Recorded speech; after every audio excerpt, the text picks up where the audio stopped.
جامعہ ترمذی کی روایت ہے، آپ صلی اللہ علیہ وسلم نے فرمایا، دعا سے زیادہ عظمت والا عمل اللہ کے ہاں کوئی نہیں ہے۔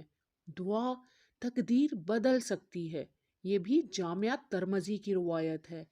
آپ صلی اللہ علیہ وسلم نے فرمایا، اگر کوئی چیز تقدیر کو بدل سکتی ہے تو وہ دعا ہے۔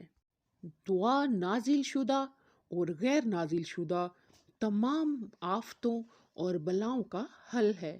یہ بھی جامعہ ترمذی کی روایت ہے۔ آپ صلی اللہ علیہ وسلم نے فرمایا، دعا نازل شدہ اور جو بھی نازل نہیں ہوئی سب کے لیے نفع بخش ہے، لہٰذا اے اللہ کے بندو دعا ضرور کرو۔ مطلب جو بلائیں تم پر آئی ہوئی ہیں اور جو ابھی نہیں آئیں، دونوں کو ٹالنے کا طریقہ کیا ہے؟ دعا کرنا۔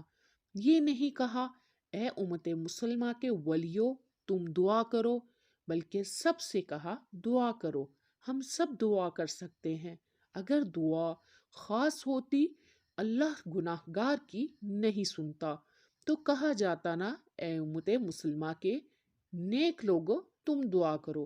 ایسا کیوں نہیں کہا؟ کیونکہ اللہ سب کی سنتا ہے۔ دعا کرنے والے کو اللہ کبھی محروم نہیں رکھتے۔ دعا کے لیے ہاتھ اٹھانا یہ مسنون طریقہ ہے، سنت طریقہ ہے۔ آپ صلی اللہ علیہ وسلم جب دعا کے لیے ہاتھ اٹھاتے تو ہاتھ ملے ہوئے ہوتے۔ دعا کے لیے جب آپ صلی اللہ علیہ وسلم شدت سے دعا کرتے تو ہاتھ اوپر کی طرف جاتے۔ بدر میں آپ صلی اللہ علیہ وسلم نے دعا میں ہاتھ اتنے اوپر کیے تھے کہ آپ صلی اللہ علیہ وسلم کے بغل نظر آنے لگے، اور بارش نماز استسقاء میں آپ صلی اللہ علیہ وسلم ہاتھ اتنے اوپر کرتے کہ آپ صلی اللہ علیہ وسلم کے بغل نظر آنے لگتے۔ تو دعا کی شدت جتنی زیادہ ہو، ہاتھ اتنے اوپر کی طرف اٹھانے چاہیے۔ یہ عاجزی کی علامت ہے۔ مطلب بندہ کچھ مانگ رہا ہے، ہاتھ اٹھا رہا ہے تو عاجزی میں کھڑا ہے۔ دعا کے لیے قبلہ رخ کھڑے ہونا سنت ہے۔ ابن ماجہ کی روایت ہے، رسول اللہ صلی اللہ علیہ وسلم نے فرمایا، تمہارا رب بڑا حیا کرنے والا ہے اور بڑا سخی ہے، بہت دینے والا ہے۔ لہٰذا جب بندہ اس کے حضور ہاتھ اٹھاتا ہے تو اللہ کو حیا آتا ہے کہ میں کیسے نہ دوں اس کو، تو اللہ بندے کو خالی نہیں لوٹاتا، کچھ نہ کچھ ضرور عطا کیا جاتا ہے، یا تو چیز کے بدلے چیز، یا اس کے بدلے آخرت میں ثواب دیا جاتا ہے، اس کے بدلے مصیبت ٹال دی جاتی ہے۔ اسی طرح دعا کے تعلق سے کہ دعا کے کچھ آداب ہیں، ان آداب کا خیال رکھنا چاہیے۔ جامعہ ترمذی کی روایت ہے، ایک شخص آیا، 2 رکعت نماز پڑھی، نماز کے بعد اس نے دعا کی، اے اللہ میری مغفرت فرما، مجھ پر رحم فرما، اور اس کے بعد چلا گیا۔ آپ صلی اللہ علیہ وسلم نے فرمایا، اس کی دعا قبول نہیں ہوئی۔ صحابہ نے فرمایا، اس کی دعا قبول کیوں نہیں ہوئی؟ تو آپ صلی اللہ علیہ وسلم نے فرمایا، جب بھی دعا کرو تو سب سے پہلے اللہ کی حمد و ثنا کرو، یعنی اللہ کی تعریف بیان کرنی چاہیے، بڑائی بیان کرنی چاہیے، جیسے سورہ فاتحہ ہے، سورہ اخلاص ہے۔ اور آپ صلی اللہ علیہ وسلم نے فرمایا، حمد و ثنا کے بعد مجھ پر درود بھیجو، اور اس کے بعد اپنی حاجت رکھو۔ تو دوسرے صحابی نے سن لیا، فوراً گئے، نماز پڑھی، اس کے بعد حمد و ثنا بیان کی اور رسول اللہ صلی اللہ علیہ وسلم پہ درود بھیجا، اور پھر دعا کی، تو رسول اکرم صلی اللہ علیہ وسلم نے فرمایا، اس کی دعا قبول ہو گئی۔ تو یاد رکھیے، یہ ادب ہے دعا کا، بالخصوص اپنے گناہوں کا اعتراف کر کے اللہ سے مغفرت طلب کرنی چاہیے۔ اسی طرح دعا جامعہ ہو اور دو ٹوک ہو، یعنی ٹو دا پوائنٹ ہو۔ آپ صلی اللہ علیہ وسلم نے لمبے لمبے الفاظ پسند نہیں کیے، یعنی دعا میں لمبے لمبے اشعار نہیں پڑھنے چاہیے۔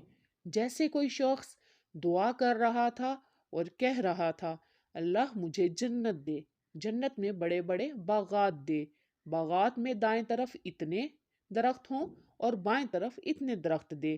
تو ان کے والد نے کہا، آپ صلی اللہ علیہ وسلم نے ہمیں منع کیا تھا ایسی دعا سے، تو دعا جامع کرو، بس اتنا ہی کہنا کافی ہے، یا اللہ مجھے جنت دے، تو جنت میں جو کچھ بھی ہے وہ بھی مل جائے گا، جنت کی ساری نعمتیں مل جائیں گی۔ دعا میں یہ نہیں کہنا چاہیے یا اللہ تو جو بہتر سمجھے وہ دے، تو ایسا نہیں کہنا چاہیے، کیونکہ اللہ کے پاس تو مکمل اتھارٹی ہے، پاور ہے، اللہ تو سب کر سکتا ہے۔ تو آپ بتائیں نا، آپ کو کیا چاہیے، آپ مانگے، یا اللہ اس کام میں میرے لیے خیر ہے تو عطا کر دے، اور اگر اس کام میں میرے لیے شر ہے تو اسے مجھ سے دور کر دے۔ اسی طرح دعا مانگتے ہوئے دعا کی قبولیت کا دل میں یقین ہونا چاہیے۔ جب شک سے دعا کریں تو دعا قبول نہیں ہوتی، کیونکہ آپ ایسے بادشاہ کی بارگاہ میں دعا کر رہے ہیں جو بڑا غنی ہے، تو شک کی گنجائش ہونی ہی نہیں چاہیے۔ دعا پوری توجہ اور یکسوئی سے کرنی چاہیے، دعا میں خشوع ہو، عاجزی ہو، انکساری ہو اور یکسوئی کے ساتھ دعا کرنی چاہیے۔ یہ جامعہ ترمذی کی روایت ہے۔ آپ صلی اللہ علیہ وسلم نے فرمایا، اللہ تعالیٰ سے قبولیت کے مکمل یقین کے ساتھ دعا کرو، اور یاد رکھو اللہ تعالیٰ غافل اور بے دھیان دل کی دعا نہیں سنتا۔ اسی طرح دعا مانگنے کے آداب میں ادب ہے۔ دعا مانگنے سے قبل اپنے گناہوں کا اعتراف کیجیے۔ یہ حاکم کی روایت ہے۔ آپ صلی اللہ علیہ وسلم نے فرمایا، جب بھی تم اللہ سے دعا مانگو تو پہلے اپنے گناہوں کا اقرار کرو کہ یا اللہ میں گناہ گار ہوں، خطا کار ہوں، لیکن تو میرا رب ہے، ان گناہوں خطاؤں کو معاف فرما دے۔ تو اپنے گناہوں کا اعتراف کیجئے، پھر اپنی حاجت اس کے سامنے رکھیے۔ اسی طرح خاص دعاؤں کے لیے آپ 3 بار بھی دہرا سکتے ہیں۔ ابن ماجہ کی روایت ہے، آپ صلی اللہ علیہ وسلم نے جنت طلب کی اور جہنم سے پناہ مانگی، اور 3 بار کہا، اللہم انا اسألوک جنہ و اعوذ بک من النار۔ یہ تو بہت اہم دعا ہے، جنت پانے کی اور جہنم سے بچنے کی۔